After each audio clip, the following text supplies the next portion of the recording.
안녕하세요. 오늘 저희는 자신을 아는 진정한 관심이라는 이 발췌문을 좀 깊이 보려고 하는데요.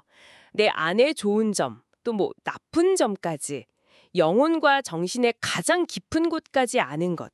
이게 얼마나 중요할까? 바로 그 질문을 던지는 글입니다. 이걸 듣고 계신 당신은 스스로를 얼마나 안다고 생각하시나요? 네, 이 글은 단순한 자기 분석 수준을 넘어섭니다. 진정한 자기 이해가 대체 뭐고 또 왜 이렇게 어려운 건지 그리고 이 여정에 뭐가 필요한지 좀 같이 파헤쳐 보려고 합니다. 그냥 표면적인 정보 말고요. 당신의 성찰에 좀 불을 지필 만한 그런 통찰을 찾아보는 시간이 됐으면 좋겠네요. 좋습니다. 그럼 이 글에서 말하는 진정한 자기 이해. 이게 정확히 뭘까요? 우리가 흔히 하는 MBTI 같은 성격 검사 이런 거랑은 차원이 다른 얘기 같아요. 네, 맞아요. 영혼과 정신, 그 아주 깊은 곳에 있는 긍정적인 특성, 또 부정적인 특성까지 다 알아차리는 걸 말하거든요. 근데 이게 그래서는 상당한 영적 정신적 성숙에 도달해야만 비로소 생기는 진정한 관심이라고 딱 짚어 말해요. 아, 그러니까 어느 정도 수준에 이르러야 진짜 관심이 생긴다는 거군요. 그래서 많은 사람들이 시작은 해도 금방 흥미를 잃거나 포기하게 되는 걸까요? 그렇죠. 그리고 바로 그 지점이 왜 이 길이 어려운지에 대한 설명으로 이어집니다. 이 글의 핵심적인 통찰 중 하나는 이 여정이 어려운 게 그냥 우연이 아니라는 거예요. 완전한 무사욕, 절대적인 진실성, 강철 같은 의지, 인내, 용기, 이런 덕목들이 필요하다고 하거든요. 와, 정말 거의 초인적인데요.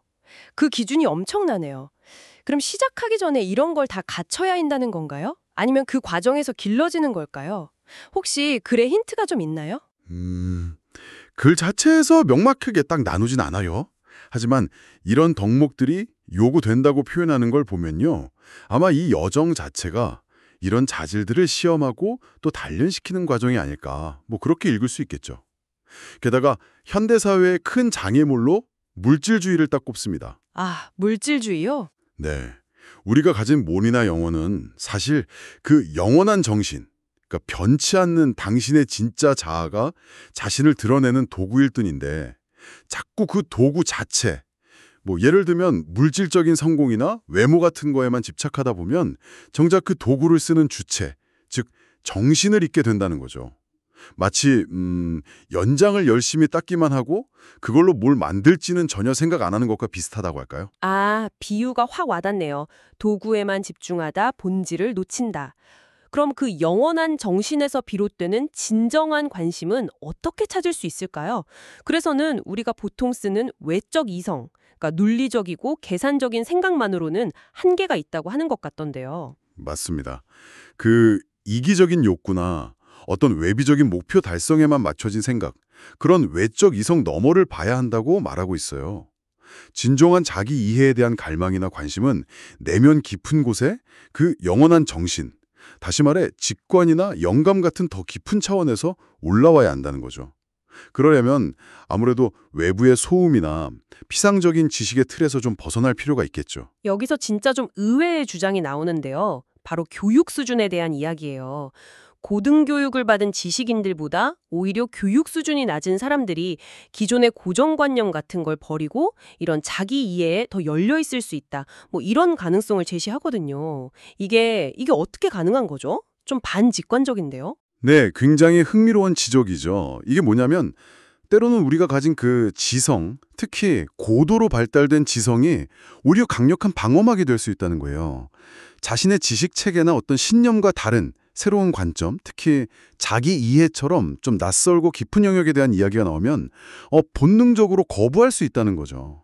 그래서 혹시 이걸 듣고 계신 당신도 스스로 가진 지식이나 경험이 오히려 새로운 가능성을 차단하고 있지는 않은지 한번 돌아볼 만한 지점인 것 같아요.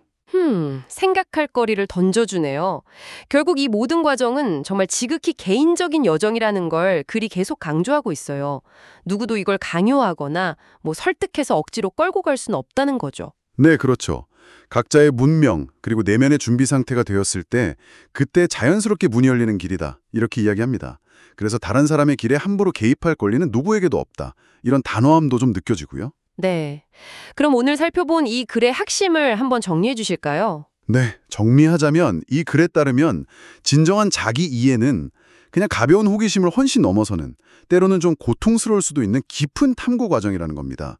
그리고 물질적인 가치를 넘어서 내면의 목소리, 그 영원한 정신의 귀를 기울여야 하고, 또 어떤 어려움이 와도 흔들리지 않는 그런 헌신이 필요하다는 메시지를 던지고 있죠. 그렇다면 이 이야기가 지금 듣고 계신 당신에게는 어떤 울림을 주나요?